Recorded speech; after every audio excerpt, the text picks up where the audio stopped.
So on one hand, we need to find a potential terrorist group that could kill everyone. On the other hand, you're saying we need to look after our children. So this, I like. Because I haven't seen a series quite like this. And like I said with the opening, it kind of has this idea of being like, okay, sometimes you have to do both. I know it's not relevant to this, but like, it uses the idea of duality in a way. There was a video talking about Spider-Man 4 and Spider-Man 4 dealing with duality a lot, and I really love it. But this looks, not with Spider-Man's viewpoint, also definitely watched the video, I don't remember what it's called, but it's the PS4 Spider-Man, Marvel Spider-Man dealing with like duality, and that he's trying to deal with like short-term versus long-term game, and duality of people being more than just one thing, and it's really fun. Definitely go watch it. I love the video, and it's really explained really well. But I like the idea that through this, you deal with the duality of like looking after this mission, which is basically a terrorist organization which could kill everyone, versus the other side, which is looking after and having a nursery for children. To like maybe babies, because some of them are really young. And I love it. I find it really interesting, that idea of that duality of it all. Do you know what I mean? It's weird. I get it's weird. It is that sort of like weird duality. But you deal with things of like, oh, here's how the investigation's going. Oh, here's how to properly like look after our children.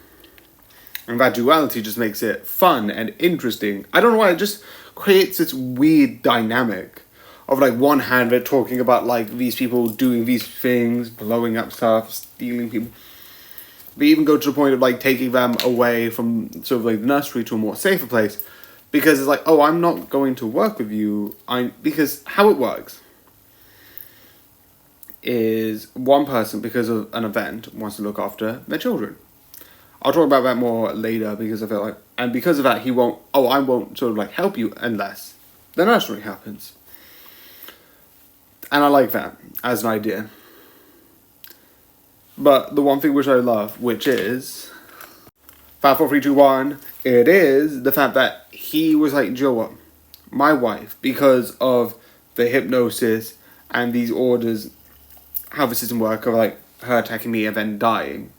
He doesn't blame anyone, but it's like, I now have to look after the children, and I like it. I also like the effort up, because you look into like the hierarchies and this and that, and that creates this sort of like fun idea of like, what is the hierarchy? What is the point of it all?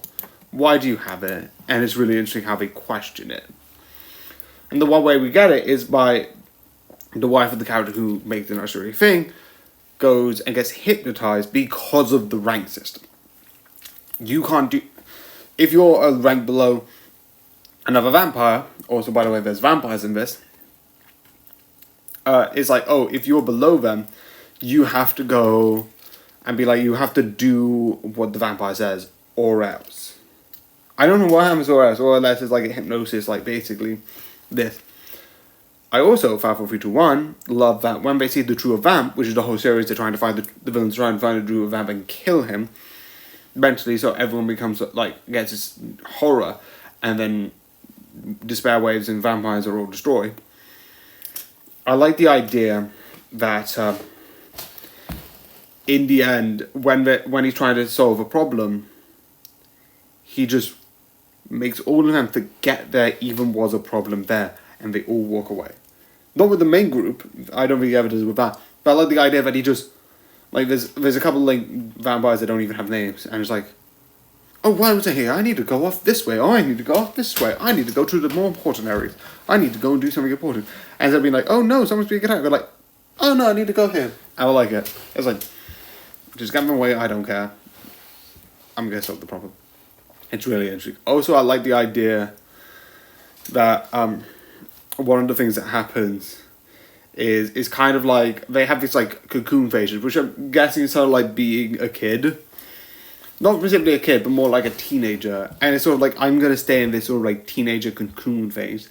And they get powers over it, and it's really interesting how that works, and really fun. with the cocoon faces and all that. I like that idea about like being forever stuck in this young phase. It's really fun and, in my opinion, really creative. So yeah. The other thing that I think is really... No, wait, last thing. Why do I say another thing which I think is really good? Because I had no point to say. Usually I just say stuff before I realise that's stupid. Anyway, watch this. I like it, it's really good, and is really entertaining. So yeah, I hope you enjoyed, and good night. Good night. Sorry, I don't know why I didn't click the button. Good night. Alright, let's keep that in anyway. Woo!